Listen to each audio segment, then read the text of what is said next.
Knowledge our में आप सभी का स्वागत है।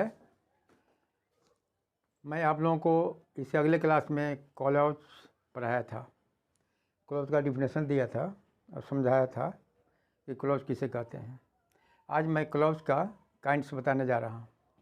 सो बोर्ड पर काइंडली ध्यान से देखिए।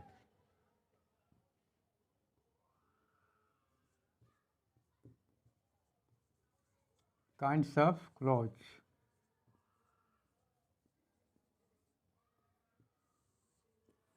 क्लॉज दो प्रकार के होते हैं।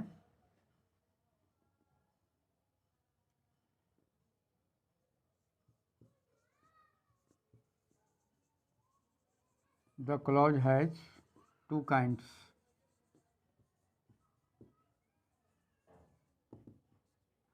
नंबर एक है प्रिंसिपल और मेन और इंडिपेंडेंट।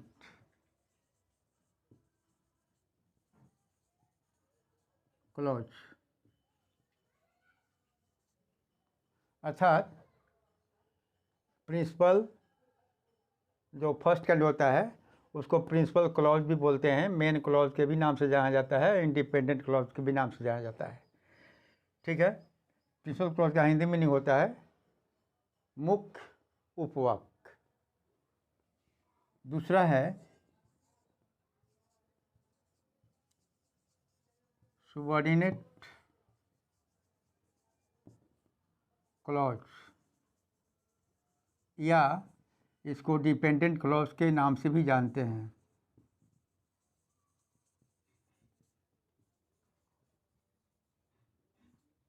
ठीक है। इसको डिपेंडेंट क्लॉज के भी नाम से जाना जाता है। क्यों? कि सबऑर्डिनेट क्लॉज जो होता है वो पूर्णतः मेन क्लॉज पर डिपेंड करता है। अब डिफिनेशन देखिए।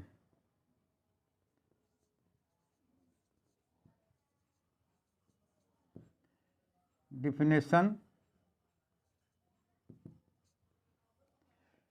दे रहे हैं आपको प्रिंसिपल क्लॉज का। Definition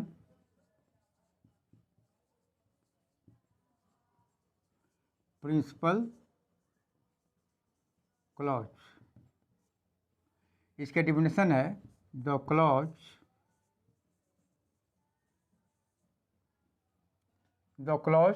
that makes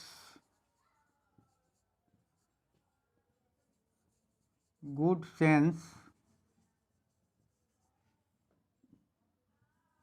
by itself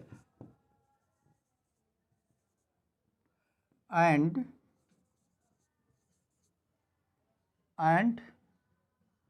can stand alone is called principal clause.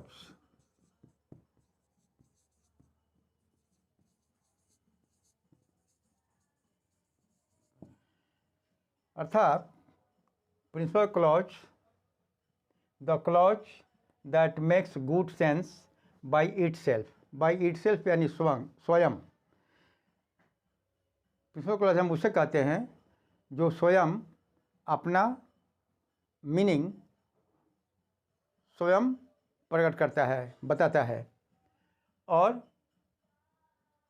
And can stand alone, और वो अपने मीनिंग के लिए अकेले स्टैंड करता है। ठीक है।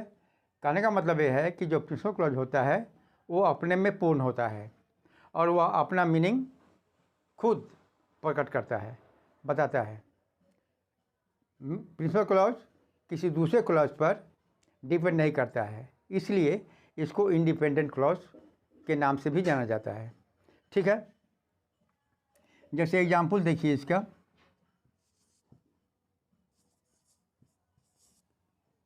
जैसे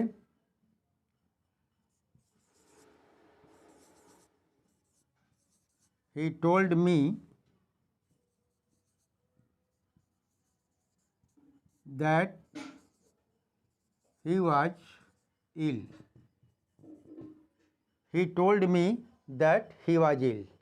तो यहाँ देखिए, ये जो he told me जो है आपका मेन क्लॉज है, और that he was ill जो है ये आपको सुबॉर्डिनेट क्लॉज है। चूँकि that he was ill, he told me जो मेन क्लॉज है, यह क्लॉज इस पर डिपेंड करता है।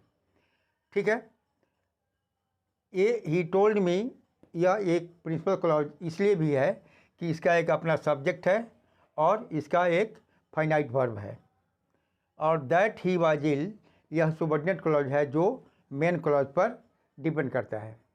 इसलिए ये ही टोल्ड मी जो है आपको एक प्रिंसिपल क्लॉज हुआ। दूसरा एग्जाम्पल देखिए एक और।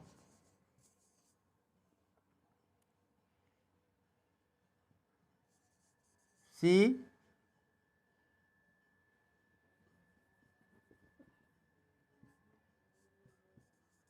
this is the pen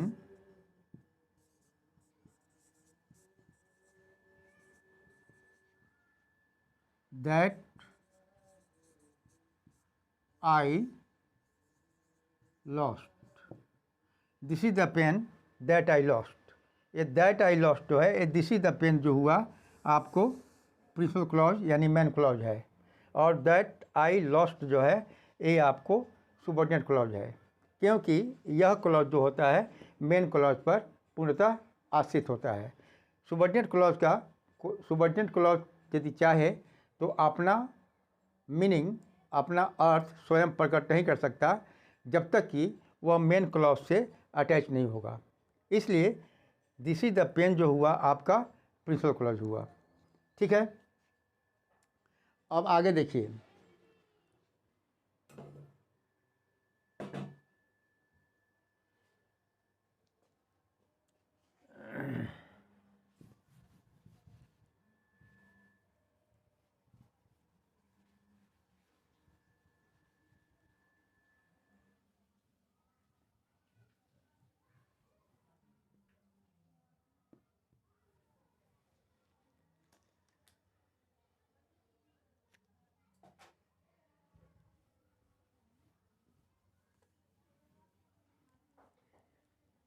दूसरा डिफिनेशन है सुबॉर्डिनेट क्लॉज का।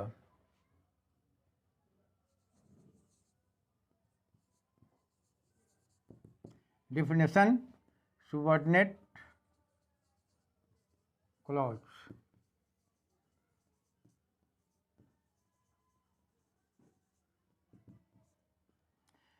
सुबॉर्डिनेट क्लॉज का मतलब होता है, सुबॉर्डिनेट क्लॉज कभी भी अपना अर्थ मीनिंग स्वयं प्रकट नहीं कर सकता। ठीक है, सुबॉर्डिनेट क्लॉज हमेशा अपूर्ण होता है, ये हमेशा अपूर्ण होता है। सुबॉर्डिनेट क्लॉज को अपना मीनिंग स्पष्ट करने के लिए मेन क्लॉज पर डिपेंड करना पड़ेगा। जब तक कि सुबॉर्डिनेट क्लॉज मेन क्लॉज यानी प्रिंसिपल क्लॉज पर डिपेंड नहीं करेगा, तब तक सुबॉर्डिनेट क्लॉज का मीनिंग कम्प्लीटली स्पष्ट नहीं हो सकता है। ठीक है, इसीलिए इसको बोलते हैं, इसका हिंदी मीनिंग होता है, स्टूडेंट का हिंदी मीनिंग होता है आश्रित उपवाक्य।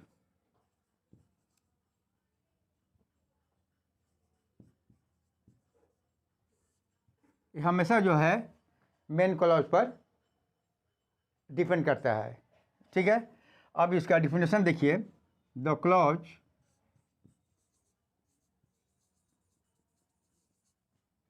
That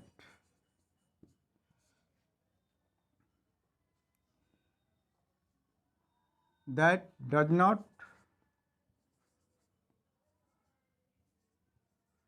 make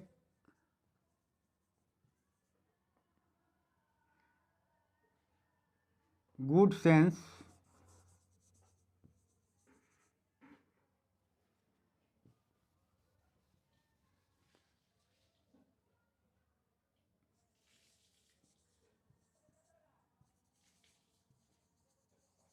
by itself and can not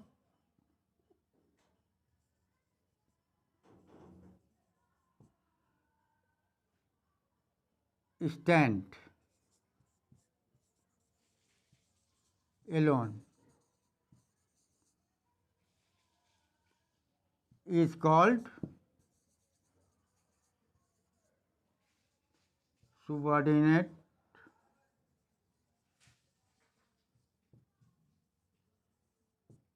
clause।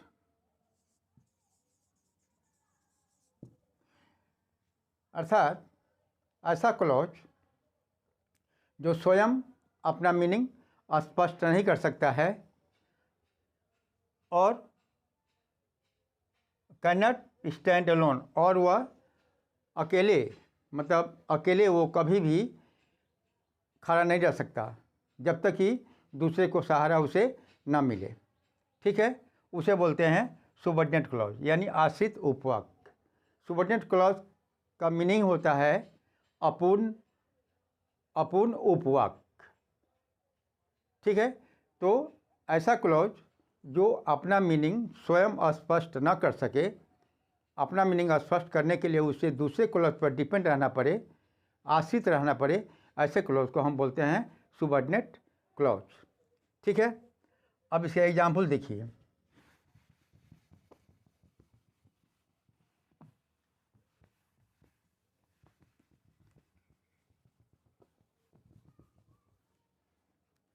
Example में देखिए,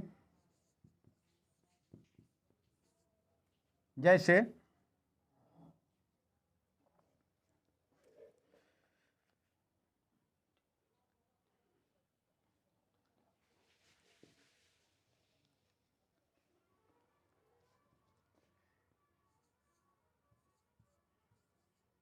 I know that he is ill। दूसरा देखिए, this is the pen that I lost। थोड़ा यहाँ पर ध्यान दीजिए, I know that he is ill। यहाँ देख लीजिए, ये दैट ही इज इल जो है ये आपको एक सुबॉर्डिनेट क्लॉज है। ठीक है, और यहाँ पर आई नो जो है आपका प्रिंसिपल क्लॉज है। ठीक है, इसका भी एक अपना सब्जेक्ट है, एक फाइनाइट वर्ब है, और इसका भी एक सब्जेक्ट है, एक फाइनाइट वर्ब है। ठीक है, लेकिन ये that he is ill, that he is ill, ये आई नो पर डिपेंड कर रहा है। यदि यहाँ पर यदि आई नो को हम यहाँ से हटा देते हैं तो बचता है दैट ही इज इल। अपना अर्थ स्वयं पूर्ण रूप से स्पष्ट नहीं कर पाएगा, इसलिए आपको यहाँ जो दैट ही इज इल जो है यह एक सुबॉर्डिनेट क्लॉज है।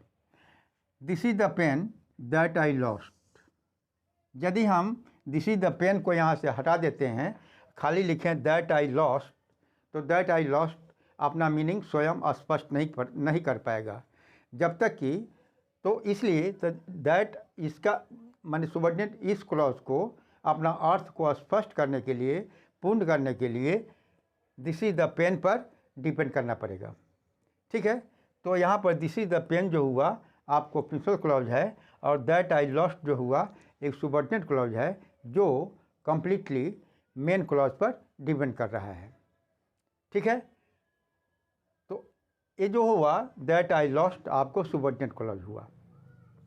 अब मैं एक चीज़ बता दूं आप लोगों को कि सुबॉर्डिनेट क्लॉज जो होता है हमेशा, सुबॉर्डिनेट क्लॉज हमेशा सुबॉर्डिनेटिंग कंजक्शन से स्टार्ट होते हैं।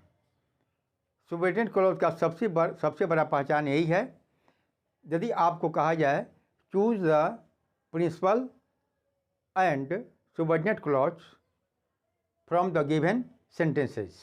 ठीक है, तो वहाँ पर आपको ये चुनना होगा कि माने कौन subordinate clause है और कौन principal clause है। तो subordinate clause और principal clause चुनने का सबसे आसान तरीका ये है कि जो सुबॉर्डिनेट क्लॉज होता है वो हमेशा वो समझिए कि सुबॉर्डिनेटिंग कंजक्शन से स्टार्ट होते हैं। ठीक है, तो मैं आप लोगों को ये बता देना चाहता हूँ कि सुबॉर्डिनेटिंग कंजक्शन कौन कौन से हैं। यदि सुबॉर्डिनेटिंग कंजक्शन का ज्ञान आपको रहेगा तो आप दिए हुए सेंटेंस में से आप माने चूज कर पाएंगे कि प्रिंसिपल क्लॉज कौन है और सुबॉर्डिनेट क्लॉज कौन है। तो देखिए सुबॉर्डिनेटिंग कंजंक्शंस कौन कौन से हैं उसको ध्यान दीजिए।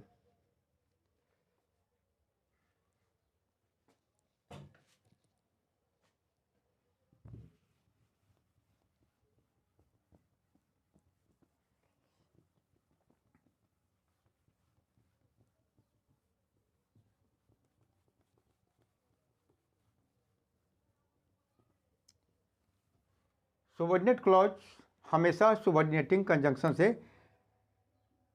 शुरू होते हैं। तो देखिए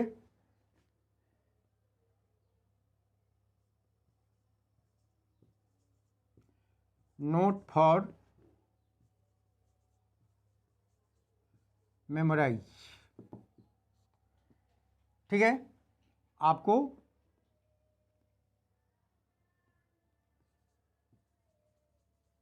subordinate clause always joined by subordinating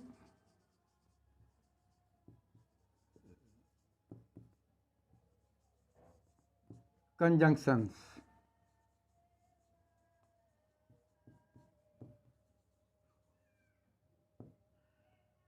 ठीक है, एज आपको ये जानना पड़ेगा कि सुबॉर्डिनेटिंग कंजंक्शन कौन कौन से होते हैं, क्योंकि सुबॉर्डिनेट क्लॉज हमेशा सुबॉर्डिनेटिंग कंजंक्शन से मेन क्लॉज में जोड़े जाते हैं। To main clause.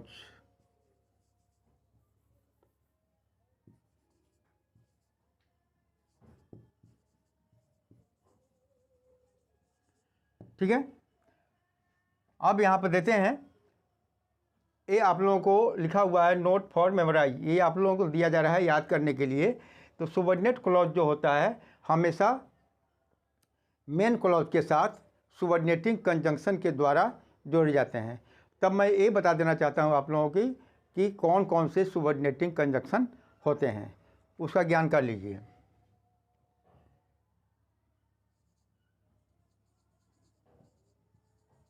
subordinating conjunctions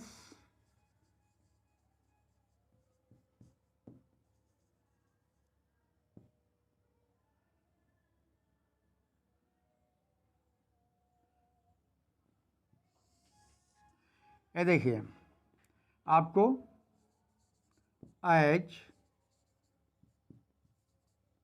if दो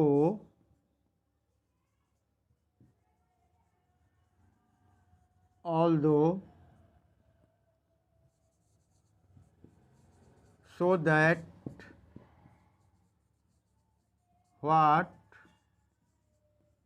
when where while till until, ये सब जो है सुबॉर्डिनेटिंग कंजंक्शन है। ठीक है,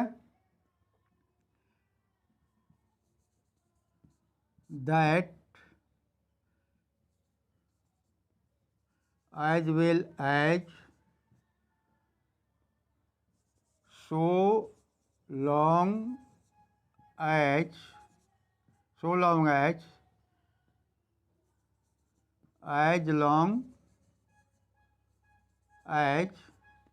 ठीक है, as if though although so that what when where while till until that as well as so long as long as, ये सब क्या है, ये सब सुबॉर्डिनेटिंग कंजंक्शन है। ठीक है। बट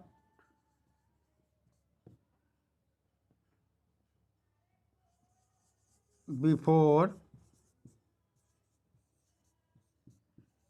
आफ्टर, बिकॉज,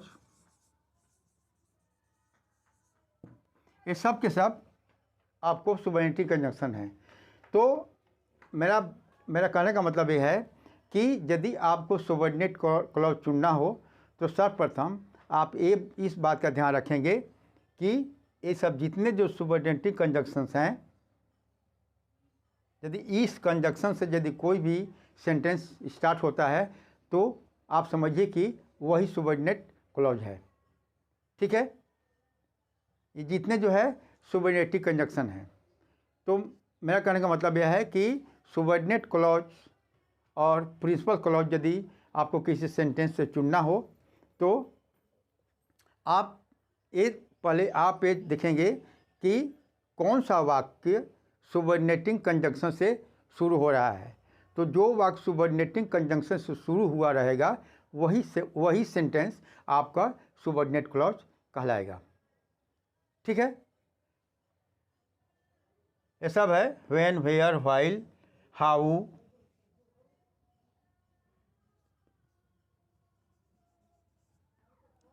या हु, ये सब जो है सुबॉर्डिनेटिंग कंजंक्शन है। ठीक है, ये आपको बता दिए हैं कि यदि ये जितने भी दिए हुए हैं ये सुबॉर्डिनेटिंग कंजंक्शन है और इससे शुरू होने वाला जो भी सेंटेंस होगा वो सुबॉर्डिनेट क्लॉज कहलाएगा। ठीक है, तो इस बात पर जरूर आप ध्यान रखेंगे। इसके बाद में मैं और भी आप लोगों को मैं बार बार बोल रहा हूँ, ये हमेशा ध्यान रखेंगे कि सुबॉर्डिनेट क्लॉज जो होता है हमेशा सुबॉर्डिनेटिंग कंजंक्शन से शुरू होते हैं और जो क्लॉज सुबॉर्डिनेटिंग कंजंक्शन से स्टार्ट होते हैं, शुरू होते हैं, हम उन्हीं को सुबॉर्डिनेट क्लॉज कहते हैं। ठीक है, तो आज का क्लास मैं यहीं पे एंड करता हूँ। तब तक के लिए धन्यवाद।